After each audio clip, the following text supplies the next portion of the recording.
go. Hands up who forgot to press record. And me and Matt have been chatting for 20 minutes already. That's me. Hi, everybody. Russell Manners, I hope you're safe and well. New channel, please subscribe. Yeah, sponsor, Untuck It. Great. Anyway, me and Matt, hope you're well, everybody.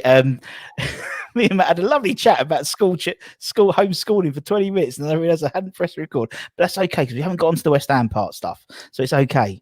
That's why we won't go over the old ground, Matt. No, that's fine. West Ham are doing well. Great. Yeah, well, as I was saying, I think it's just been one of them that I think the squad, you can see the change in the mentality, everything they've just sort of gone under the radar. They've been going about their business. The players have been performing well. Everyone knows their roles and responsibilities that they need to do in the team. Obviously, they've been having some fantastic results, and they've just slowly sort of gone under the radar. Just kept on performing, kept on getting the results, and then everyone suddenly turned around and gone, hold on a minute, they're in the top four.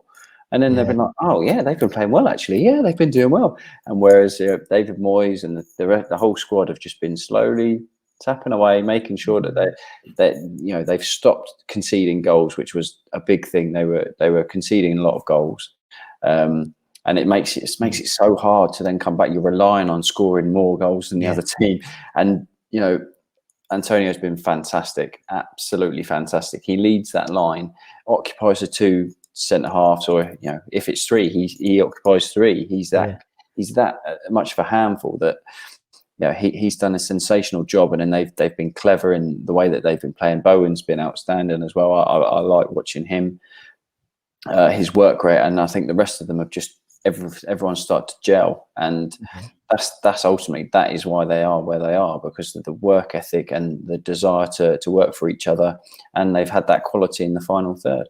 Yeah, no, exactly. I think, and also it's nice to, as you said, I mean, obviously we've had the transfer window and stuff like that, and where in recent years, to be honest, where we've been scrabbling around for players to keep us up, a bit like sort of, what Big Sam's doing at West Brom, it seems, a bit of a scattergun, get as many bodies as we can.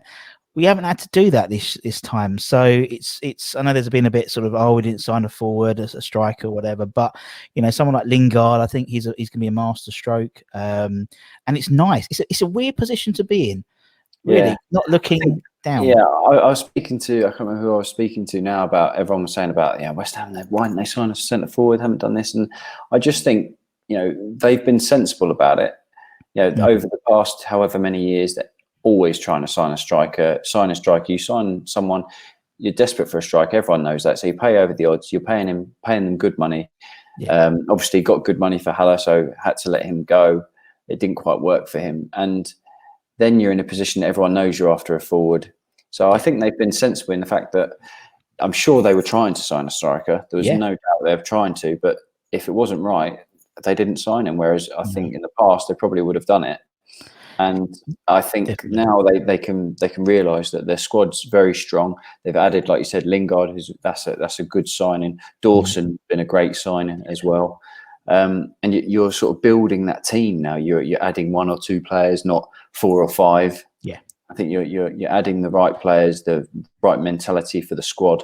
And it is looking good. It's you've got to just sort of ride the wave of being a West Ham. Yeah, exactly. But it's looking good. You just got to hope that injuries. Everyone hopes everyone stays fit. But at the minute, when everyone's playing well, the whole squad's in a good feeling. I think hopefully it will just continue to go under the radar a little bit. That's what I think has helped.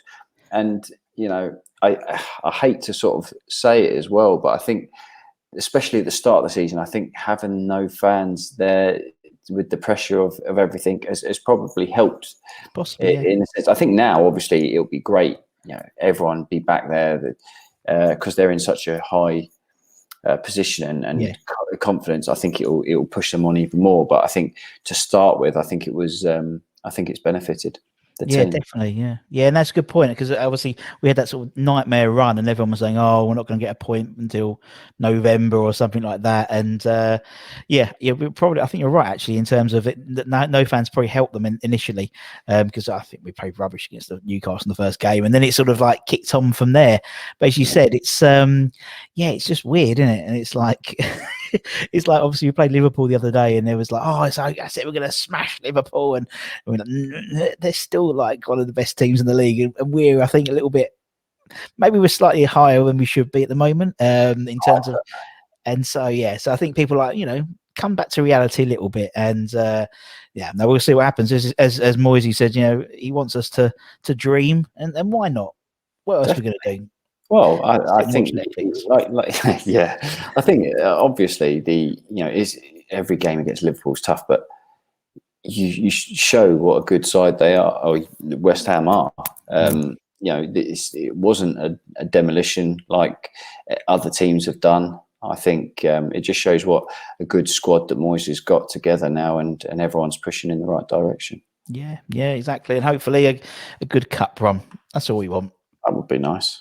That'd be nice, wouldn't it? The cup run with no bugger in the stadium way at the final. I know. Typical West Ham, innit? It just sums it up, doesn't it? At the moment, you just think that can't happen. It can't happen. You can't get to a final or something, and then there'll be no fans. That's not right, is it? No, it's not right, but it's okay, as Whitney Houston would say. God, that was a random song reference. Popped in my head. Anyway, so obviously everyone knows Matt joined back in 2012, 2013 when my daughter was born, as we were talking before. Her due day was the playoff final day. So that must have been that one. I had a really good ticket. I had like a really good ticket, like front row of like, but where Vastay scored, and so I was at the game, and but yeah, and then 2 days she came along 2 days later, and then there's a picture of her in the playoff trophy because I knew they were going to do it down Romford. So anyway, so obviously you signed being what was the time the record signing. It was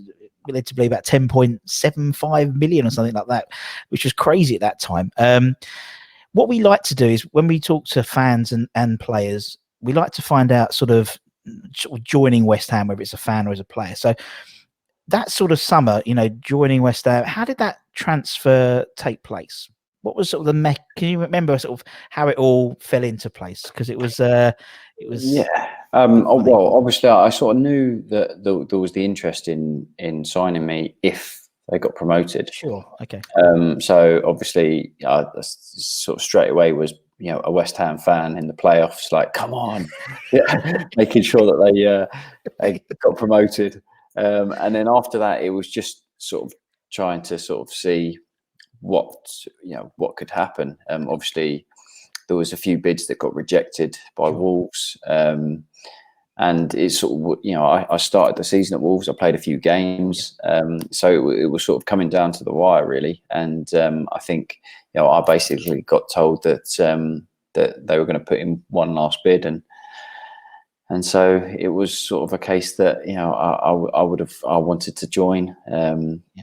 Obviously, loved my time at Wolves, but I wanted to play for West Ham and play back in the Premier League. So it was a case of seeing and hoping that the Wolves would accept the bid, and in the end, they did, and they got, yes, it was a lot of money, and that was obviously came with its pressures, but at the time it's nothing to do with. I can't help any of that, and I'm delighted that West Ham were able to get it over the line, and I was straight in. Yeah, and is it sort of, as you said, you probably don't necessarily think about it all the time when you're playing, but having same as any, whether it's £10 million, £5 million, as a player, do you know oh god, they spent this much money on me? Is that sort of a thing? Or I think for me, everyone knows how big West Ham is, but then when you sign and you're in central, you're in London, you're signed for club record signing, you see billboards going up, you've got like all the press that surrounds it, you're at a big club, and you can feel the, not tension, but the excitement, or the everything that comes with it. And for me, it was definitely like wow, this is a huge club. They've spent a lot of money on me. I need to go out and perform. That is definitely something that, for me, personally, yes, it was something you can feel straight away. Of course. I mean, they said it was it was a really exciting time, obviously, because we've been promoted and we were sort of going to establish ourselves in the Premier League under Big Sam, and obviously he'd come in and done the job and got us up, albeit via the playoffs, but we still got up. What was it like going into that team? Because it must have been buzzing in terms of atmosphere as a unit from going up the previous season. Yeah, it was great. It was a really good squad. Really good squad. You had the older players, the more experienced players, a few of the youngsters as well. And I just remember, when I actually signed, I got taken down to the training ground, and then they were actually having a team meeting. So where the training ground is, if you've ever been, back then, that training ground, it's all the porta cabins. So they showed me put me into the direction where the porta cabins was, and they knocked on a door, and obviously they're having a team meeting. So I was waiting outside, and the next thing you see is the door open, and you see get through it, and then Big Sam walks out, and he's huge. He is big, isn't he? Yeah. I never sort of met him that close. So he come out the door, this small door, he just popped out, and he was huge, and he was like, "All done?" I was like, "Yeah." He was like, "Brilliant, right?" And then he was sort of back into his meeting. It was like, "Right, okay." It was a great change room. There's some really, really good guys in there that have been around, that have done it. Played at the top level, and it certainly made me feel welcome straight away. Definitely. And I mean, that season for a promoted club, finishing 10th that season. Yeah, I mean that's perfect. That's exactly what you want for a first season, don't you, really? I mean, it's amazing. Absolutely amazing. You look at any club that's been promoted to finish, fourth bottom. Yeah. But to finish 10th was fantastic, and we thoroughly deserved it as well.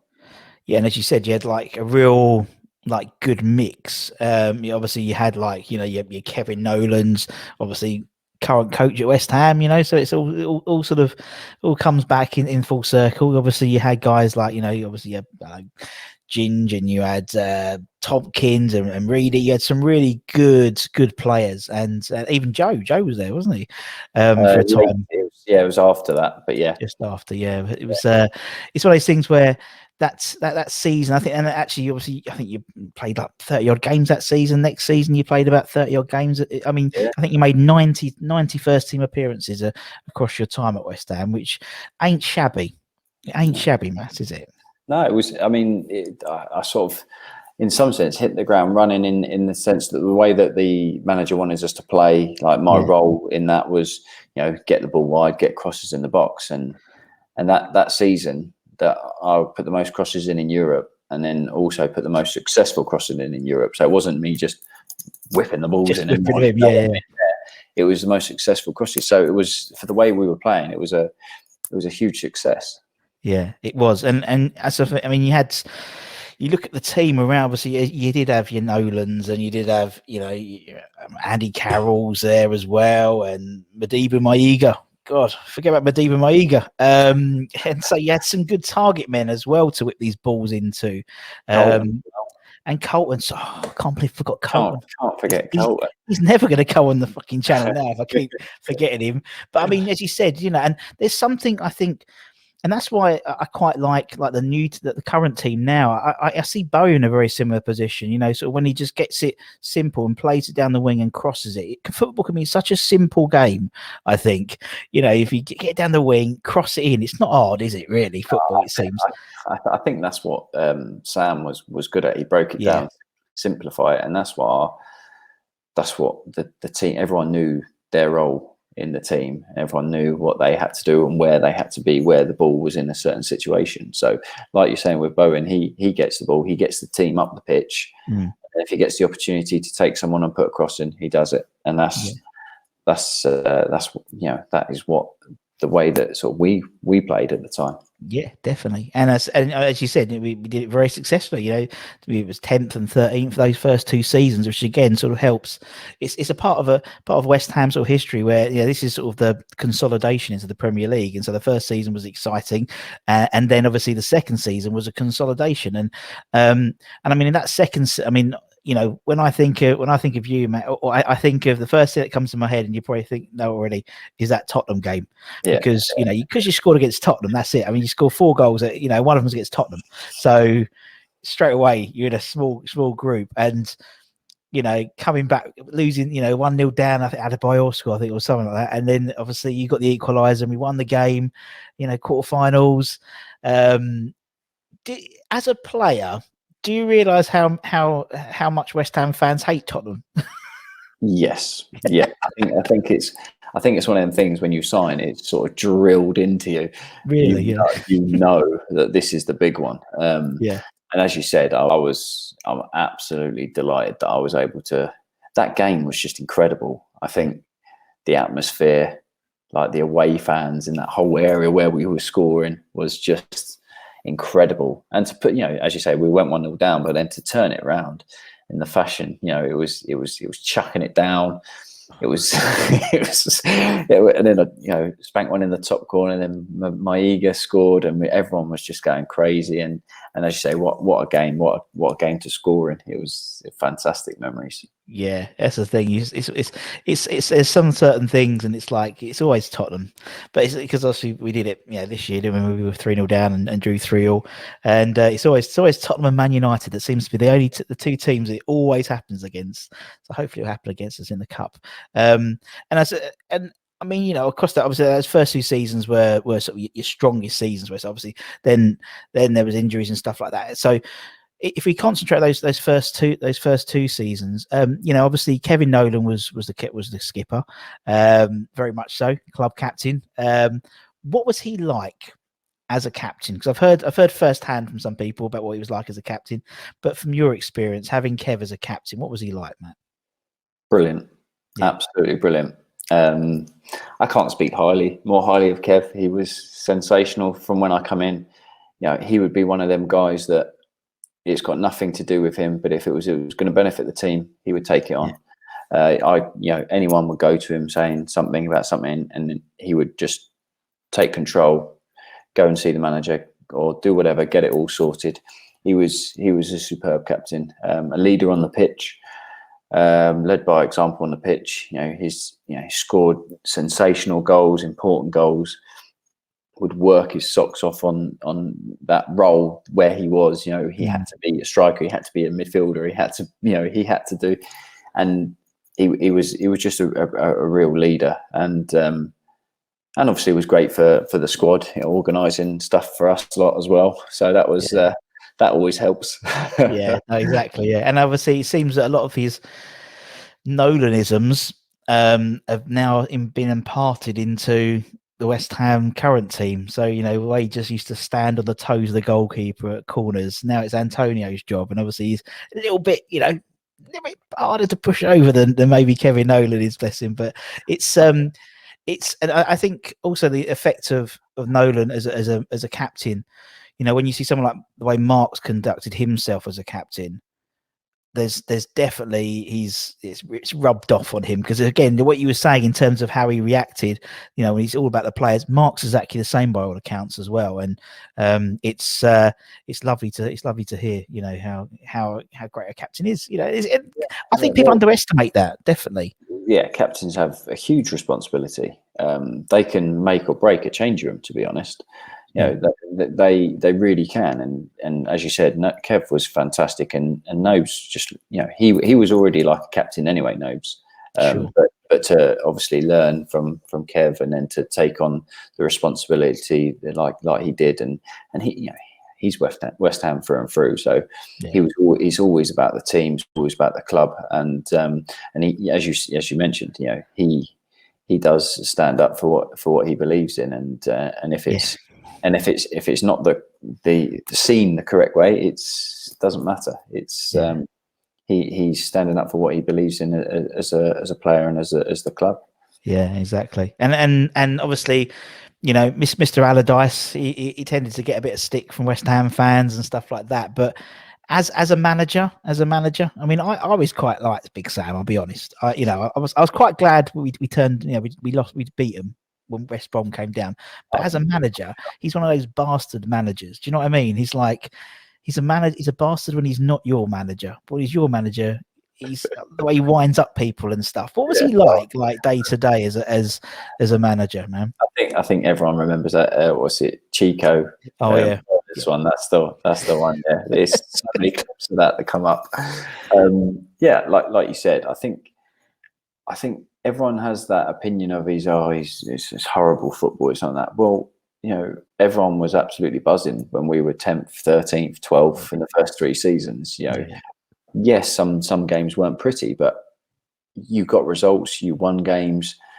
He knew the way that he wanted to play. He had his system. He had statistics of where the ball should be, how you should score goals, where you should score goals from. Everything was revolved around that. He was clever in the sense that he was.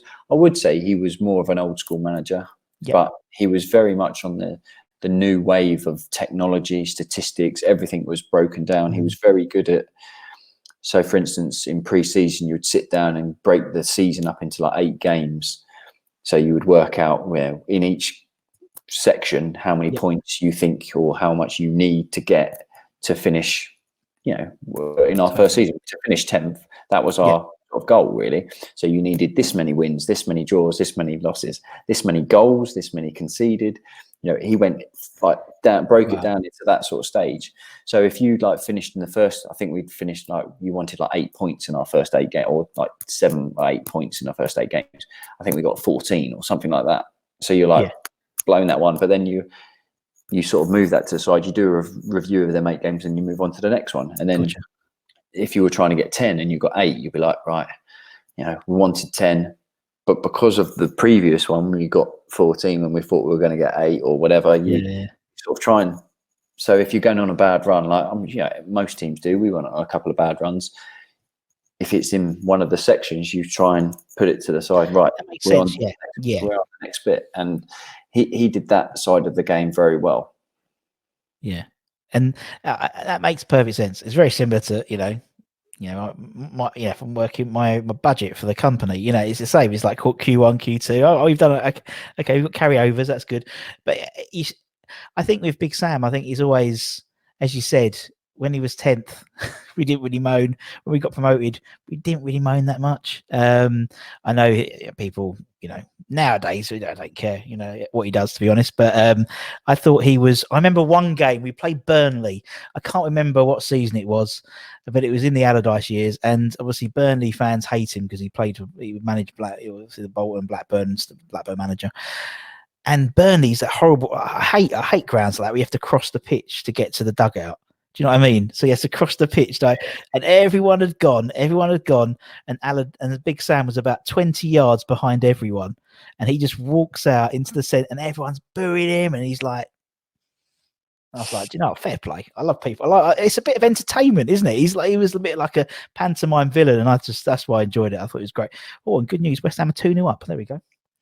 That is good. That is very good. Jesse Lingard has scored on his debut. Did he really? Well, there you go. What better start? We were just saying before what a great signing Jesse Lingard was. There we go. Oh, you heard it first, didn't you? We heard it here first. Heard it here first. Although this will probably go out 2 days. This will probably go out on Saturday, so it's going to be doesn't matter. Right, let's move on to the Hammers 11, Matt. So obviously everyone we have on the channel, bar Harry Redknapp, Nigel Reo-Coker, and Ian Bishop. Don't ask me why. The 3 of them didn't do an 11, but everyone we've had on picks an 11. So from the fans, it's the players they've been around to see that have been, seen live. So it's not all, obviously if I put my dream 11, I'd probably have Bobby Moore in, but obviously clearly I wasn't old enough to see him play. So for the players we do from the players you played with, and I know you've had trouble with this. I've been messaging you saying I'm really struggling with this for a while.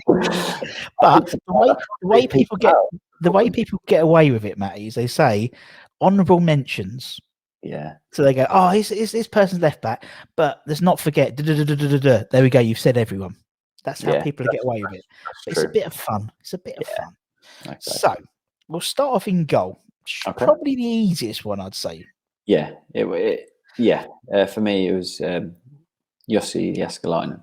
Yeah, Jussi Jääskeläinen. Yeah. He was fantastic. Ultimate professional. fantastic pro. Worked so hard on the training pitch, then went off and dedicated, and then went in the gym and looked after himself. Really a good guy, a really good guy, and was great for us. Absolutely great for us. Always quite untidy. He always had his shirt out, didn't he? And he was quite skinny, but he's always a big shirt. But no, I don't mind that. No, but he's like, he's one of those players. I think that's him as a goalkeeper. Tends to get sort of left out in the wash a little bit because it's sort of like the Robert Green era, and then you have maybe Fabianski, and that sort of period in the middle. We had some good goalkeepers, and I think Yushi was.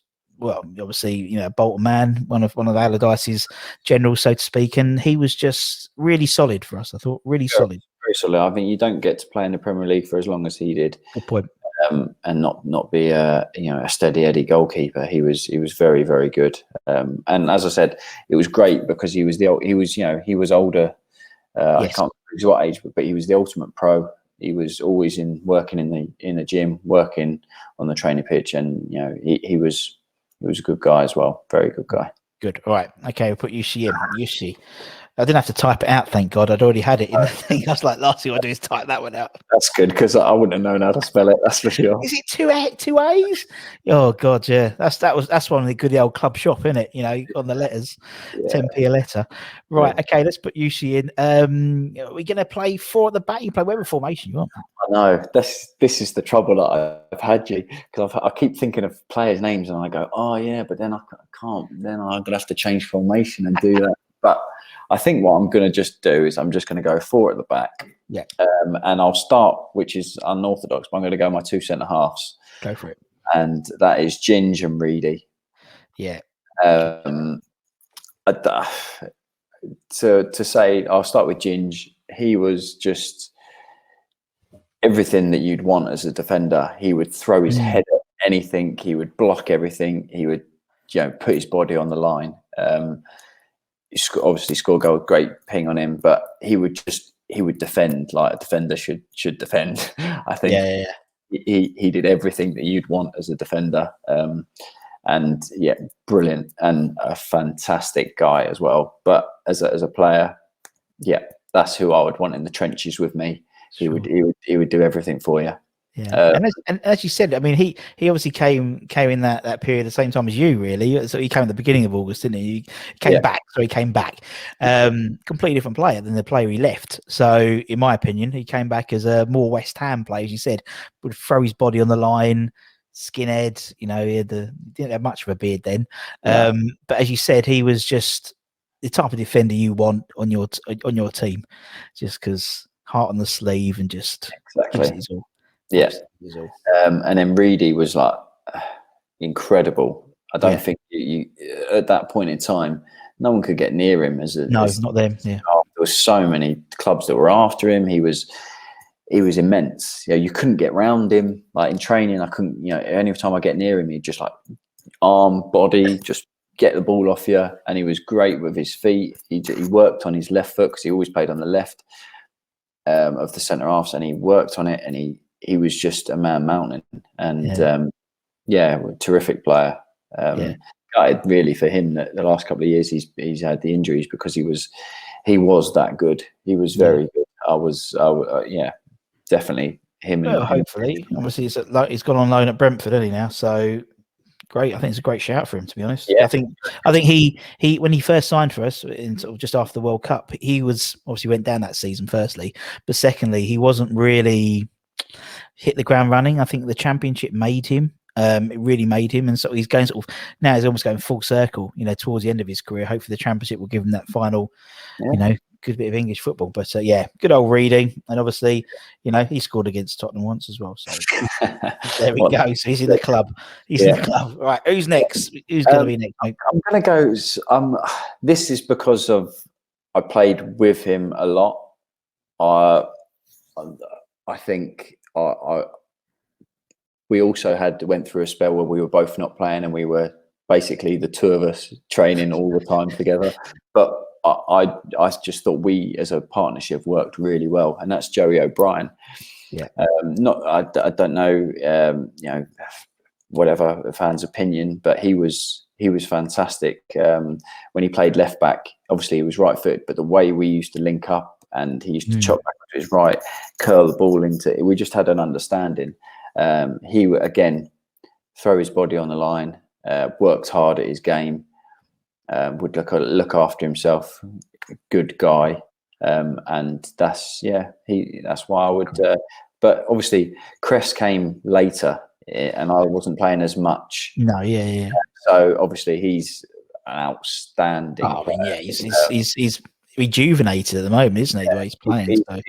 He's been absolutely class. His delivery, his left foot is fantastic. So if I would have played more with him, then I'm sure he would have been in. But I'm going on people that I've played sort of week in, week out with. So and it's good. It's good for Job to get a shout out. He's still playing at Shamrock Rovers, I think. But yeah, I did see that. Yeah, I spoke to him not too long ago. So he's still going for it. Oh, good man. Right, okay, we'll put Job on the left then. Who's going to go right back then, Matty? Difficult one, this one for me. I'm going with, well, it's because I had Guy Demel was there for majority of my time there. Yeah. And then Tonks as well, but it's a difficult one because I would probably put Tonks in, but he's not really a right back, so he would be a better right back for me. But I can't see me not putting Tonks in. Yeah, I think. I think you did a great job for us at right back. He said he filled in quite well, to be honest. I think for him it was centre half, but that's why I was struggling with formation. You see, because I could have played three. Could have done Moisey. I mean, that would have been perfect, them three. But I can't fit everyone else in the team. You see, so oh dear. Right, so I'm going with Tonks. Okay, put Tonks in. He was class. Similar, slightly younger than me, but sort of came through the youth. You could see him develop it into the player that he was and is now. Really nice guy, and like I think there was just a West Ham way of defending. I think he was, again, no nonsense. Yeah, that style of defending, which is huge. Everyone's after this centre half that's ball playing centre half. You get it down, someone takes it off him, they go and score. Them three were perfect at the art of defending. So yeah, I get that, and that's as I said, I think there's something still in that. You know what I mean? As you said, as we spoke about Craig Dawson, obviously he's very much is an old school, and there has been comparisons. Don't shoot me down, of him and Ginge in terms of how they play. They play as a, as you said, body on the line, sort of old school British defender. And I think you need that. You definitely need that, particularly the way we play. You just want a scrapper. You need a scrapper. Okay, well, there's your back four. There's your keeper. Right, we're almost halfway. Right, let's go into midfield then. Go on, you go for the midfield as you want to. Yeah, so I'm trying to look at my phone to see who I've written down now. I'm going to go with Yossi Benayoun. Yes. What a player. Yes. I don't think anyone can come close to him with the jinx and the chops and the little tricks. He was just incredible. And I got to know him really well because we shared a lift in together. So what a guy. Where were you living at the time then, Matt? Where were you living? We were based in Surrey at the time. So, wow. So we had quite a decent journey in together. Yeah. So it was, I spent a lot of time with him. He was such a guy, such a gentleman, such a really good guy. But as a player, I don't think you can come more exciting and just fans off your feet. You would go to shoot, chop. Someone would he was like that in training. The amount of people that used to just go close to him and he just chop, see it, chop, and go to the keeper. They dive, dink it over them. He was phenomenal. And again, you don't get to play at the levels that he's played at for many, many years. Liverpool, Arsenal, Chelsea, West Ham. It's phenomenal. So yeah, Yossi Benayoun. I think he's the first player to score a hat trick in the Champions League, the Premier League, the FA Cup, and the League Cup, I believe. Obviously, not all West Ham. No, not all West Ham, but he was, top man. Right. And who was it? I think it might have been Jack said that he liked to have a bit of, because he looked like a bag of bones. Yoshi did, to be honest. But he liked to put a bit of he liked a little challenge in training. Jack was saying he liked to put his foot in. So Get his elbows around. yeah, fair play to him. Right, okay, we'll put Yoshi in. And I used to work with a guy called Yoshi, so that was always fun. Right, let's go. Who's next, man? Who's next? This is where it gets difficult because I'm not really going for actual positions. I think in midfield, I think we could be very attack minded. Nice. And I know it's probably a bit controversial, but I'm going to go with Payet, Dimitri Payet. Yes. Outstanding player. What he did that season at West Ham was incredible. His delivery from set pieces, his goal scoring from set pieces, his crosses, the way that he just moved around on the pitch, everyone was off their seat. Everyone was excited on what he was doing, and he was in the best form of his life. Obviously, whatever happened after that, but he makes the team because he was outstanding that year. Yeah. He was a phenomenal player, wasn't he? He's one of those players where I think they don't come around very often, do they really? And yeah, I mean, just outstanding. Sometimes you just got to sit there and just look at it. And I'd imagine training, he's just picking these things all the time. You're like, fucking hell. Yeah. Yeah. Well, it's hard because he came, Lanzini was there, and they were both like magicians. And you're like, so how are you going to play with all of these players in the same team? Yeah, it was crazy, but yeah, Payet, I think he gets the nod. Yeah. Good shout. I think you just got to give it to the man. He's one of those players that I think he ends up. I think it's like 40% of the people we've interviewed have put Payet in, like fans and obviously players if they're around the time. And everyone prefaces like, "You're going to hate me, but I'm going to put Dimitri Payet in." It's like, well, clearly he's but the man and the footballer are very different people.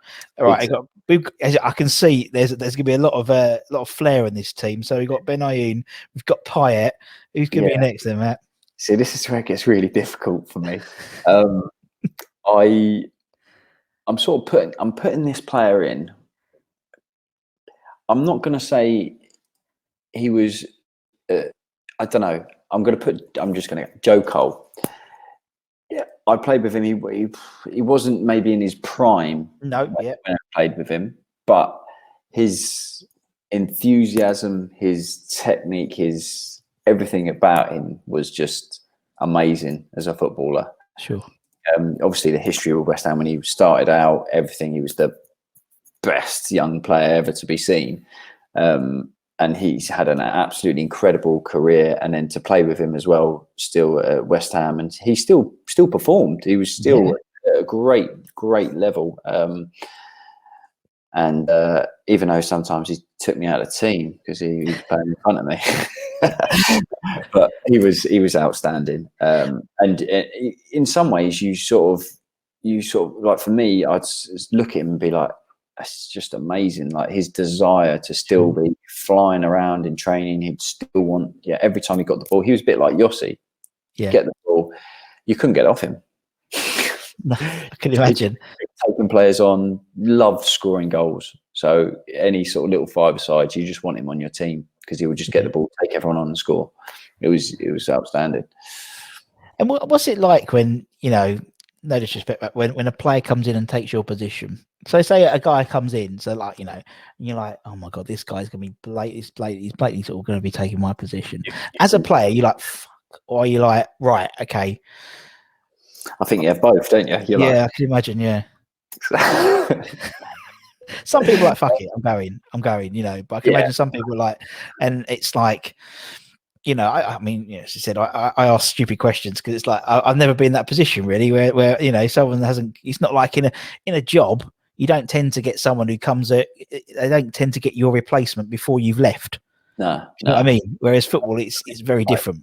You sink or swim, don't you? You either go, nah, it's not for me, I want to go, or you go, right, okay, we'll battle it out, and best player wins. Yeah, great shout. It's that's the way I sort of looked. I've never ever decided that it's not for me. I would fight every tooth and nail to get in the team. And you have to, when you get the opportunity, you have to take it, and that's the whole thing of the game, isn't it? So, But he, as a player and as a person, but that's what I mean. The whole squad, the personalities were incredible. That's what made our team.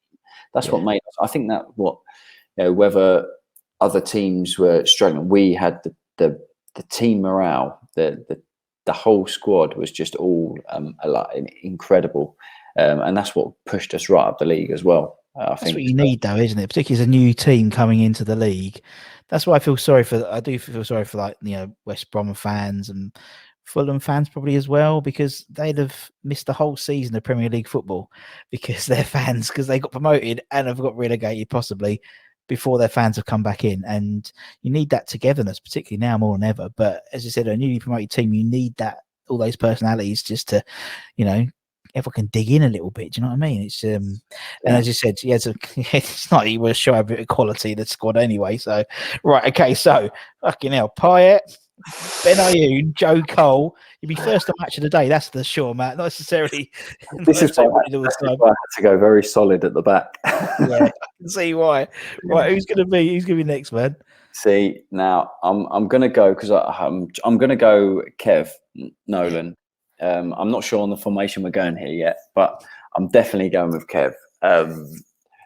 Obviously, two parts to it. Outstanding player, always in the right position at the right time. Great goal scorer, but done, like you said about the corners, he did the ugly things that people that don't see, the nitty gritty little finer details that just maybe 1-2% that would just get a player to move there, get a player to stop doing that, and it would help the team. He did all of that, the horrible things of stamping on people's toes and gripping people from corners and throw-ins, and the amount of time that the ball just fell to him in the box was fantastic. And we, the thing is, unfortunately, what you don't see is we actually work on them things, like the set pieces. When someone goes up for the header, where everyone else, and he used to always be that player that the ball went up, for instance, if it was Andy, and he'd win the flick on, Kev would be pinning his centre half, holding him up, and the ball would just get into him, hold it up, and he would score or set someone else. It wasn't just fluke. He worked on it, and he was outstanding at it. And then as a captain, he was a true leader, like we've spoken about before. Definitely, yes, definitely. It'd have to be in that team, I think, just to put a foot in, put a challenge in that midfield, man. Right, okay, who's going to be up front then? Who's your first striker? Well, I think I don't know whether he might be my only striker. I might, depending on my next player. I'm still undecided on my last player. It's like transfer window day. I'm gonna get Jim. I'll get Jim White on him. Yeah. I'm going with Andy. He was just like a battering ram. And in the way that we played, he was vital for it.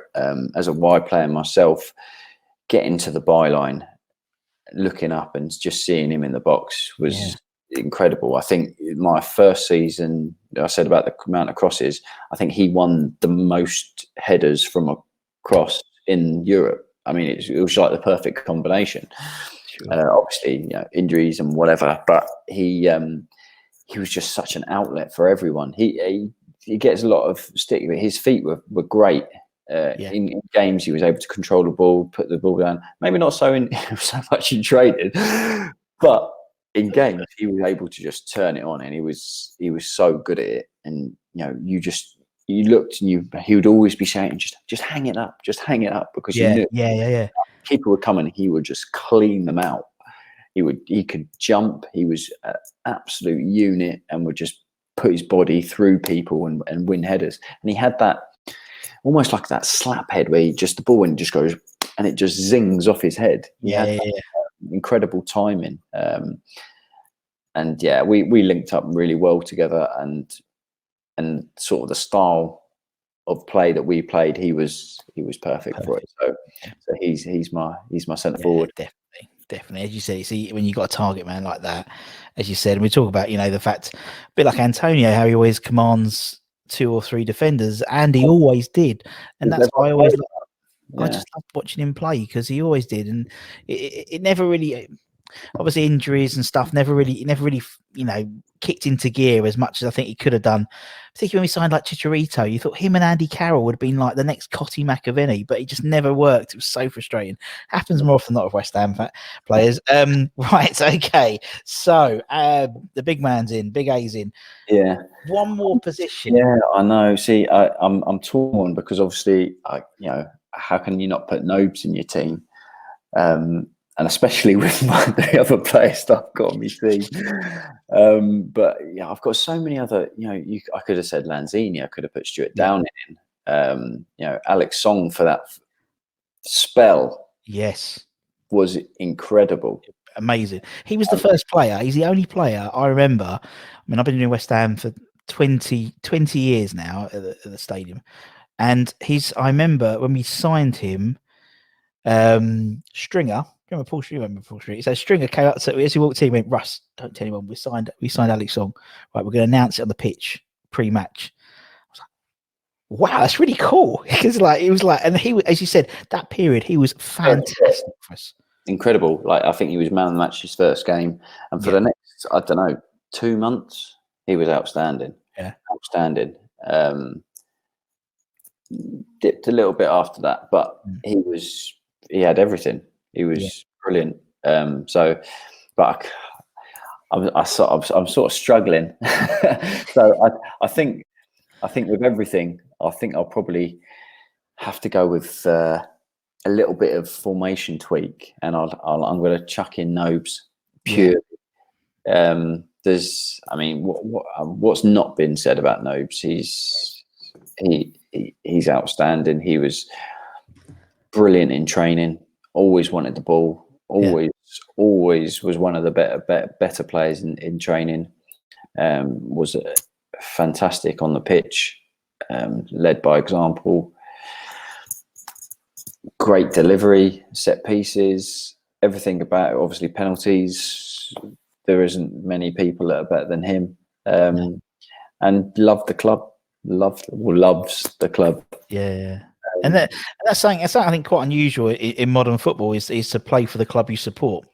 In even more being the only team you've played for, really, and being the captain and playing by the fight. It's a very, very unusual thing in modern football now. And he's just and he's a fan, and that's and I knew that, but then I remember watching. I think when we played Chelsea last season, and Yarmolenko scored the like last minute winner, and he was in the squad. He was sitting in the disabled area, really, because it's already 2 meters apart with all the chairs, and he was watching it like a fan. Rather than a teammate. You can see he was kicking every ball and shouting at the ref, and it was like, oh my god, this is like, I should be filming this. This is incredible. But yeah, he's top man. He's a top man, and so are you, Mr. Jarvis. Because I think he might have to have his work cut out with that attacking. The rest of it, he'll be holding with. But what we'll do is we'll do Mark Noble at that period of time, not Mark now. Bless him. I don't think there's a bit too much running for him. Bless him. He's a 15-minute man. 15-20 minutes in the Premier League and tying it all up. But his work will be cut out. But listen, man, thank you so much. Thank you so much for chatting. It's been great. We finally did it. We finally got it sorted. Albeit we did spend 10 minutes chatting before I recorded, but doesn't matter because it was just They were my best bits. When everyone said they were my best bits. It was like the bloopers. It's like the reverse of the bloopers. It was like the best. It's like the highlights, the match of the day highlights. But anyway, cheers, mate. A really, really, really great chatting to you. And obviously, thank you to everyone for listening as well, or watching on YouTube or Spotify, whatever. Whatever you do, give it a like, give it a share. From myself and from Mr. Jarvis, take care, everyone. Stay safe. Wash those hands. Come on, you irons, and we'll see you again very, very soon. Take care, everyone. Much love. Bye-bye.